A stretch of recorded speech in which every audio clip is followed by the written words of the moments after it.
মুফতি শফি রহমতুল্লাহ আলাই তিনি বলতেন যে তুমি চলার পথেও যদি শুনতে পাও আল্লাহর কথা হচ্ছে, প্রয়োজনে 2 মিনিট 1 মিনিট শোনো, হতে পারে ওই 1 মিনিটেই তোমার জীবন পরিবর্তনের জন্য কোনো হীরামণি মুক্তার সন্ধান পেয়ে যাবে, অল্প কথায় বদলে যাবে। ইসলামের ইতিহাসে অনেক মানুষ এমন ছিল, অনেক ঘটনা এমন আছে যারা কোরআনুল কারীমের এক শব্দ, হাদিসের এক বাক্য, এরকম অল্প কথায় জিন্দেগি বদলায় গেছে, পরিবর্তন হয়েছে। কোরআনুল কারীমের একটি আয়াত আছে, আলাম ইয়ানি লিল্লাযীনা আমানু আন তাখশা কুলুবুহুম লিযিকরিল্লাহ। এটা একটা যুগান্তকারী কোরআনের আয়াত। আয়াতটার অর্থ হলো আল্লাহ তাআলা বলতেছেন, হে আমার ঈমানদার বান্দা, আমি আল্লাহর ভয়ে তোমার দিল আমার স্মরণে, আমার বন্দিগির জন্যে নরম হওয়ার সময় আজও হয়নি। আলাম ইয়ানি, আজও হয়নি বান্দা? আজ 30 বছর ধরে মিথ্যাই বলে যাব, আজ 30 বছর যাবৎ সুদে খেয়ে যাচ্ছ, 365 দিনের 1 বছরে কোনো দিন ফজরের নামাজ পড়লা না, প্রতিনিয়ত এভাবেই চলছ। আল্লাহ যেন ডাক দিয়া বলে, বান্দা তাহলে আর আমারে সেজদা দিবা না, হালাল পথে আর চলবা না, এইভাবে যেন ডাক দেয়। এই আয়াত ইসলামের ইতিহাসে অনেক ব্যক্তি, তারিখের মধ্যে ঘটনা আছে, ওনারা এই একটি আয়াত শুনে জিন্দিগি বদলাইয়া গুনার রাস্তা ছেড়ে, আল্লাহর নাফরমানির রাস্তা ছেড়ে ঈমান ইসলামের পথে আল্লাহর শ্রেষ্ঠ বান্দা হয়ে গেছে। এই একটা আয়াত বদলাই দিছে। এর মধ্যে উল্লেখযোগ্য হলো 2 জন ব্যক্তি। একজন হলো সৈয়দুল আউলিয়া, পৃথিবী বিখ্যাত আউলিয়াদের সর্দার একজন ছিলেন ফুজাইল ইবনে ইয়াজ রাহিমাহুল্লাহ, যিনি ডাকাতের বড় সর্দার ছিলেন, রাশিয়া সমরকন্দের।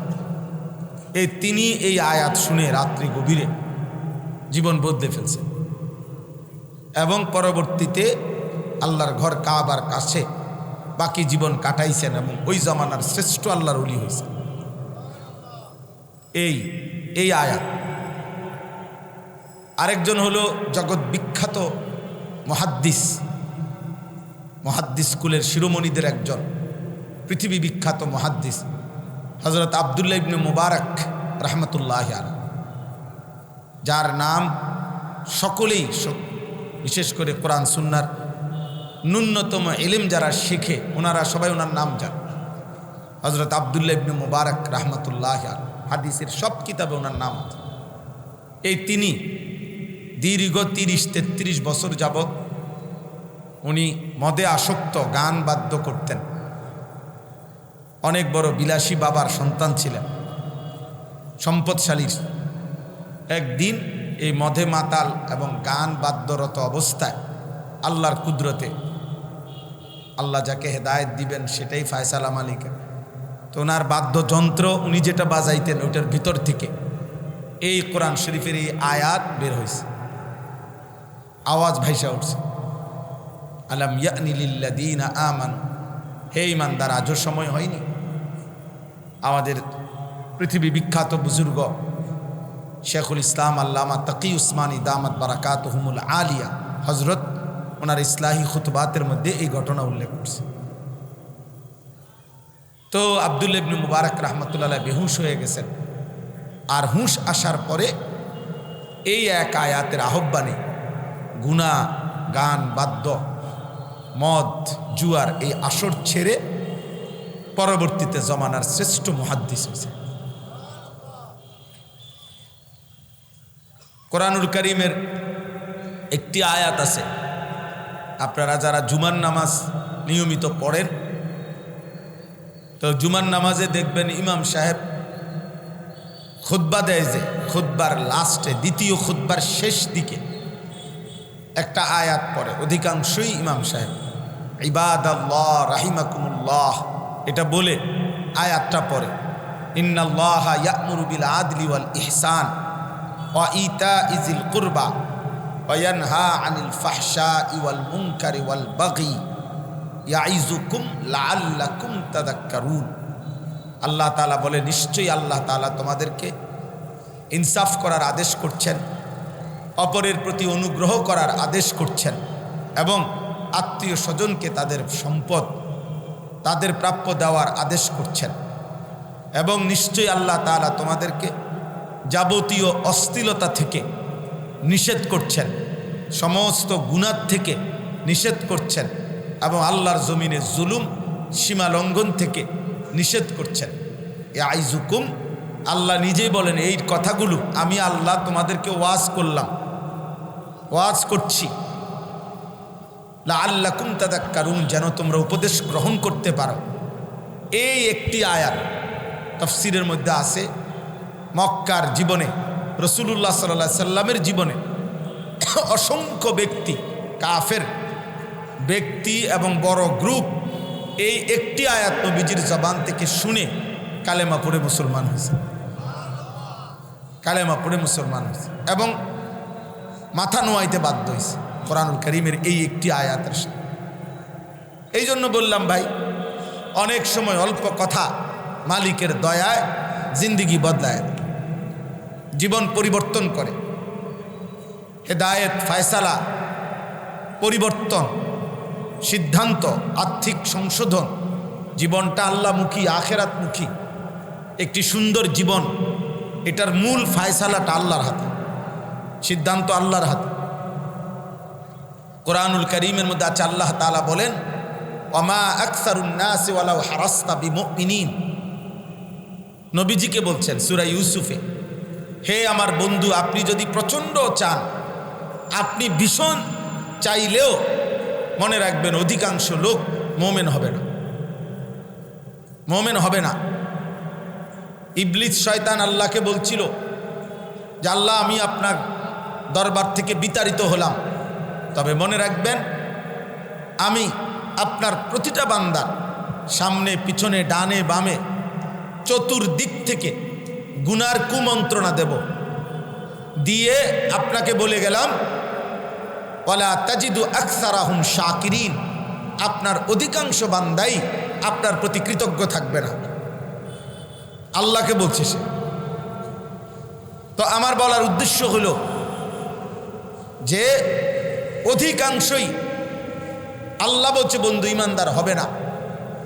ইবলিস আল্লাহর সামনে শুনাইছে অধিকাংশই আপনার বান্দা শুকরকারী হবে না। আল্লাহ তাআলা তো এটা শুনছেন। তাহলে আল্লাহর ফায়সালা, আল্লাহ যাকে পরিবর্তন করবেন, এই অল্প মানুষ, ওয়ালাকিন্নাল্লাহা ইয়াহদি মান ইয়াশা, আল্লাহ যাকে চান তিনি হেদায়েত দেন। ওয়ালাকিন্নাল্লাহা ইউযাক্কি মান ইয়াশা, আল্লাহ যাকে চান তিনি তার অন্তর পবিত্র করে থাকেন। তাইলে ফায়সালা আল্লাহর হাতে দোস্ত, আল্লাহর হাতে, বক্তার হাতে না, ওয়াইজের হাতে না, পীর বুজুর্গ কারো হাতেই না। ওনারা বলেন শুধু, কিন্তু মূলত ফায়সালা আল্লাহর হাতে। এই জন্য আল্লাহর দিকে আন্তরিক হইতে হয়, আল্লাহর কথার প্রতি মহব্বত দেখাইতে হয়। আল্লাহ তাআলা পরিবর্তন করে, পরিবর্তন আল্লাহ যাকে হেদায়েত দেয় না দোস্ত। একটা কথা মনে রাখবেন, এটা আমার কাছে একটা আরবি কিতাব আছে, ফিকহু তারবিয়াতিল আবনা। এই কিতাবে আমি পড়ছি যে হে আল্লাহর বান্দা, মনে রাখবা ইন্নাল হাদি হু আল্লাহ, প্রকৃত অর্থে হেদায়েত দানকারী আল্লাহ। তিনি যদি কাউকে হেদায়েত না দেয়, আল্লাহ যদি সিদ্ধান্ত দেয় আমি হেদায়েত দেব না, তাইলে আল্লাহর শ্রেষ্ঠতম রাসূল, কলিজার টুকরা বন্ধু, আখিরি নবী, আমাদের নবী সাল্লাল্লাহু আলাইহি সাল্লাম, তিনিও আল্লাহর কাছ থেকে নির্ধারিত কারোর জন্য নবী চেয়েও হেদায়েত নিতে পারেন। আল্লাহ যদি বলে আমি দেব না, তো আপন বন্ধুকেও দেন না, বন্ধুর আবদারও রাখে না। কি প্রমাণ? 3টা প্রমাণ ওখানে লিখছে। এক, রাসূলুল্লাহ সাল্লাল্লাহু আলাইহি ওয়াসাল্লাম চেয়েছেন প্রচণ্ডভাবে আবু তালেবের কালেমা পড়া।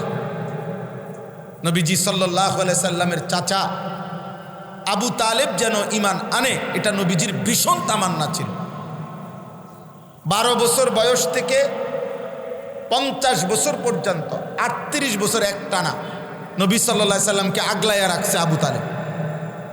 আব্দুল মুত্তালিবের ইন্তেকালের সময় 12 বছর বয়সে আবু তালেবের হাতে নবীজিকে তুলে দিয়ে গেছেন। নবী সাল্লাল্লাহু আলাইহি ওয়াসাল্লামের বয়স যখন 50, তখন আবু তালেব ইন্তেকাল করছেন। তাহলে 40 থেকে 50 এই 10 বছর তো নবী সাল্লাল্লাহু আলাইহি সাল্লাম কালেমার দাওয়াত দিয়েছেন। আবু তালেবকেও তো হাজার হাজার বার বলছেন 10 বছর। মৃত্যুর মুহূর্তে বুখারীর রিওয়ায়াত হযরত সাঈদ ইবনুল মুসাইয়াব রাহিমাহুল্লাহ থেকে বর্ণিত, আল্লাহর নবী সাল্লাল্লাহু আলাইহি সাল্লাম মৃত্যুর মুখেও বলছেন, ইয়া আম কুল লা ইলাহা ইল্লাল্লাহ কালিমাতান আশহাদু লাকা বিহা ইনদাল্লাহ। চাচা একবার কালেমাটা বলেন, একবার বলেন। আপনি বললে আমি এই কালেমা নিয়ে কিয়ামতের দিন আপনার জন্য আল্লাহর সামনে সাক্ষ্য দেব। ফালাম ইয়াজাল রাসূলুল্লাহ সাল্লাল্লাহু আলাইহি ওয়াসাল্লাম ইয়ারিদুহা আলাই, এই হাদিসের শব্দ। নবী সাল্লাল্লাহু আলাইহি সাল্লাম ফালাম ইয়াজাল মানে বারবার বারবার কালেমা পেশ করছিলেন চাচার সামনে। এমন কি ওই হাদিসে আছে নবীজি সাল্লাল্লাহু আলাইহি সাল্লাম বলছেন, লা আস্তাগফিরান্না লাকা মা লাম উনহা আনকা। চাচা আল্লাহ আমাকে নিষেধ করা পর্যন্ত আমি আপনার জন্য আল্লাহর কাছে ক্ষমা প্রার্থনা করব। হাত তুলছে নবী, হাত তুলছে, মাওলা আমার চাচা 38 বছর আমারে আগলাইয়া রাখছে, আমার সেই প্রিয় চাচা জাহান্নামের আগুনে জ্বলবে, আমি এটা কেমনে মানি মাওলা। আল্লাহ তাআলা বলছে, বন্ধু হাত নামান, নামান, হাত নামান। আপনি আমার হাবিব, আপনি আমার মাহবুব, সব ঠিক আছে, কিন্তু আমি যাকে হেদায়েত দেব না সিদ্ধান্ত নিছি, আমি যাকে মাফ করব না তো মাফ করবই না। আপনি বন্ধু বললেও মাফ করব, হেদায়েত পায় না হাত্তা মাতা। আজকে নওজোয়ান ছেলেরা, বাবা দোস্ত, তোমরা মালিকের হাতে দেওয়া কালেমা, আল্লাহর হাতে দেওয়া ইসলামের পরিচয় তোমরা ফেলে দিচ্ছ, প্রত্যাখ্যান করছো। জানো না ঈমান কত বড় নেয়ামত। এই পৃথিবী 10-12 যদি মিলে তারপরেও এই পৃথিবী ছেড়ে দিতে হবে। ক্ষমতা যদি 50-12 যায়, ক্ষমতা ছেড়ে দিতে হবে। কিন্তু ঈমান হারা তো অনন্তকালের জন্য জাহান্নামী। ঈমান শ্রেষ্ঠতম নিয়ামত, কায়নাতের শ্রেষ্ঠতম নিয়ামত ঈমান, কালিমা।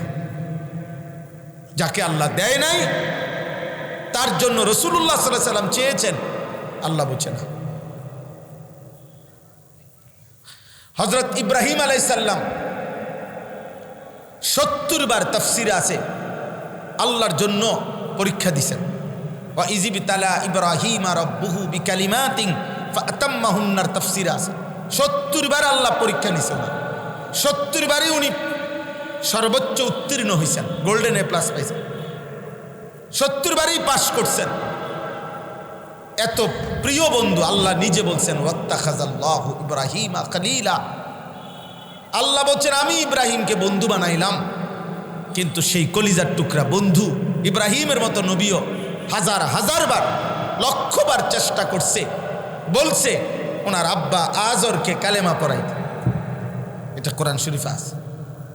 একবার না বাপ, একবার, বারবার বলছে ইয়া আবাতি ইয়া আবাতি ইয়া আবাতি ইয়া আবাতি। কোরআন শরীফে বারবার আছে, হে আমার আব্বা, লিমা তা'বুদু মা লা ইয়াসমাউ ওয়া লা ইউবসিরু ওয়া লা ইউগনি আনকা শাইআ।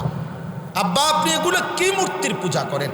এ তো কিছু শুনে না, বুঝে না, কিছু দেখে না, কোনো উপকার করতে পারে না। ইয়া আবাতি ইন্নী ক্বাদ জাআনি মিনাল ইলমি মা লাম ইয়াতিকা ফাত্তাবি'নি আহদিকা সিরাতান সাবিয়্যা। হে আমার আব্বা, আমার কাছে আসমানি ইলম আছে আব্বা, আপনার কাছে নাই বাবা। এটা আপনি আমার কথাটা মেনে নেন, কালেমাটা পড়েন, আমি আপনাকে জান্নাতের রাস্তা দেখায় দেব। ইয়া আবাতি লা তা'বুদিশ শাইতান। হে আমার আব্বা, আপনি শয়তানের গোলামি করেন না। ইন্নাশ শাইতানা কানা লির রহমানি আসিয়া। শয়তান আল্লাহর অবাধ্য, নাফরমান। আপনি শয়তানের গোলামি করেন না, আপনি এই মূর্তির পূজা করেন না, আপনি আল্লাহর সাথে এত বড় শিরিক করেন না।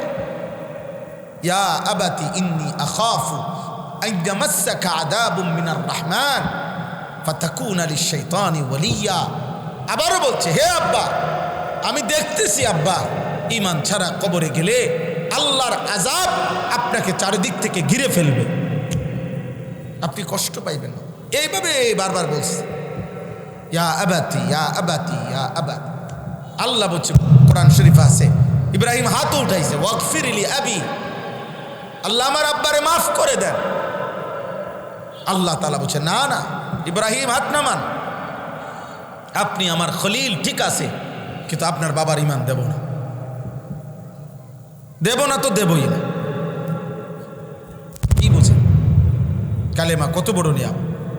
আজ আমি বলতে পারছি মুসলমান, আজ আমি জানি আমার একটা কালেমা আছে। আল্লাহ তাআলা যেটা দান করেছেন আমাদেরকে, এটা মালিকের কত বড় ইহসান। আল্লাহ যাকে দেন নাই তার জন্য ইব্রাহিমের মতো নবী চেয়েও পায় না। বুঝেন নাই কথাটা? 3 নম্বর উদাহরণ হলো হযরত নূহ আলাইহিস সালাম।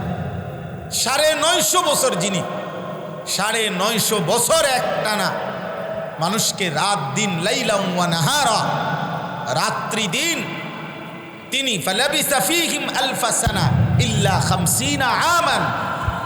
আল্লাহ বলে 950 বছর আমার নূহ এক এলাকায় একটি জনগোষ্ঠীর মানুষের কাছে দিবা নিশি 950 বছর কালেমার দাওয়াত দিছে। 950 বছর কি মামুলি কথা? কি মনে করেন? 1-2 বছর? 950 বছর। আপনার আমার বাপ দাদা 14 গোষ্ঠী কয়জনের হায়াত একত্র করলে 950 বছর। এই 950 বছর দাওয়াত দেওয়ার পরে যেদিন আল্লাহ তাআলা ফয়সালা দিলেন পানিতে ধ্বংস করে দিবে ওনার জাতিকে, সেদিন নূহ আলাইহিস সালাম তিনি দেখতে পেলেন শেষবারের মতো ওনার ছেলে কেনান, ছেলেটা তখনও কাফের। তিনি বুঝলেন, তা আমি সংক্ষেপে বলতেছি আর কি, সেদিন যেন নূহ আলাইহিস সালাম কোরআন শরীফের সূরা হুদের মধ্যে আছে, শেষবারের মতো হাত উঠাইছে, বলছেন, মাওলা আমি 950 বছর আপনার বান্দাদেরকে জাহান্নাম থেকে বাঁচাইতে চাইছি, আজ আমি শেষবারের মতো হাত উঠাইলাম মাওলা, আর কোনোদিন উঠাবো না, আর বলবো না, এই আমার শেষ বারের মতো। ইন্না ইবনি মিন আহলি, ওইটা আমার ছেলে মাওলা। আমি 950 বছরের আপনার দিন বলেছি, একটা মানুষকে জাহান্নাম থেকে বাঁচাইতে চাইছি, আমি দুয়ারে দুয়ারে ঘুরছি মাওলা, আমারে কত হাজার পাথর মারছে, কতবার রক্তাক্ত বেহুশ করে আমাকে ডাস্টবিনে ছুঁড়ে ফেলে দিছে। সেই নবী 950 বছর পরে আল্লাহর কাছে বলছে, আল্লাহ ছেলেটা আমার, অর্থাৎ ছেলেটা তো কাফের, ডুবে যাবে, মানে বলতেছে না, অর্থ তো এটাই যে আল্লাহ আপনি চাইলে তোর ঈমান দিতে পারেন, পারে না? কথা বলে না? আল্লাহ বলছে না, 950 বছর ঠিক আছে, কিন্তু ওর ঈমান দেব না, দেব না যে দেবই না। ইয়া নূহ ইন্নাহু লাইসা মিন আহলিক ইন্নাহু আমালুন গায়রু সালিহ ফালা তাসআলনি মা লাইসা লাকা বিহি ইলম ইন্নী আইযুকা আন তাকুনা মিনাল জাহিলিন। আল্লাহ বললেন, হে নূহ হাত নামাও, এটা তোমার ছেলে না, এটা নাফরমান সন্তান, নাফরমান মুমিনের সন্তান হয় না। ফালা তাসআলনি, আর আমি আল্লাহর কাছে তার ব্যাপারে কিছুই চাইও না, হাত নামাও। দেয় নাই রে আব্বা। এজন্য আমার এটা গুরুত্বপূর্ণ কথা হলো, বক্তা কোনো মূল বিষয় না, পরিচিত বক্তাও কোনো বিষয় না, ভাইরাল বক্তাও কোনো বিষয় না, শ্রোতা বেশি হবে কম হবে এটাও কোনো বিষয় না। মূল বিষয় হলো আমার আল্লাহর দয়া, আমার মালিকের রহম, আখিরাত।